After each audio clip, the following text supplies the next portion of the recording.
Or the audience is in the middle of the environment. They're looking in all directions. There's creatures coming at them. They're seeing calls from this side and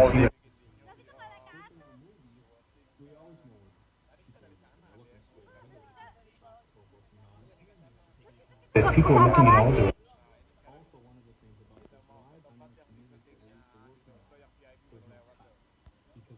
One giant shot, this tram that's driving along through Skull Island. Ini tempat filmnya Abyss. Ini Spider-Man ya? We're really creating about 50 minutes of a feature film. That amount of visual information, that number of pixels, and presenting them to the audience, it's a hell of a ride.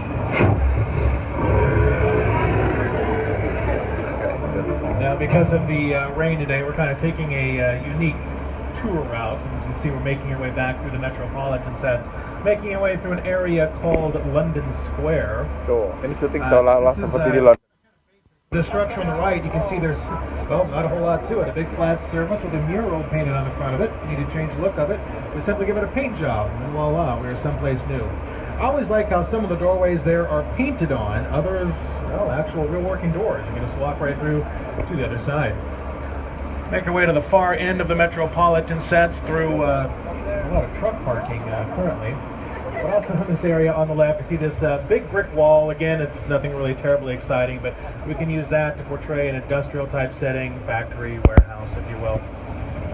Also, as we start to make our exit from the metro area, off to the left, you're going to see a little sound stage. It is stage 747. Some years back, it had the interior mock-ups of a 747 and a 727 inside of it. One of the more prominent films to come out of stage 747 was The Wedding Singer with Adam Sandler and Drew Barrymore. Into the film, they're on a flight to Vegas, well, shot inside of that stage. Also here off to the right, this big tank with some stairs on it. We use that to shoot underwater sequences. Fill it full of water, toss a few actors in, our crew and our cameras stay dry, and film through the hatches on the outside. Also on the right, the Lion Estate signs. Remember these from Back to the Future with Michael J. Fox and Christopher Lloyd. The Lion Estate signs outside of Marty McFly's neighborhood in his hometown of Hill Valley. Also on the right, just a little taste of our western sets, an area called Six Points, Texas. Now, it gets the name Six Points, Texas because many, many years ago, in our silent filmmaking days, we could shoot 6 different movies in there at the same time. We would just dress each street like a different town. Each street had its own bank, its own sheriff's station, its own saloon, and its own hotel. Didn't have to worry about sound bleeding over from one production to the next. Again, early on, we didn't record sound, so worked quite well. We continue our little trek through the back lots. Semua film yang kita tonton di TV bioskop, semua diambilnya di sini. Settingnya seolah-olah di tempat lain, padahal semua ngambilnya di sini. Bohongin aja sama mereka. Tapi kita senang dibohongin ternyata. For our new NBC show, The Good Place. Stars Ted Danson and Kristen Bell.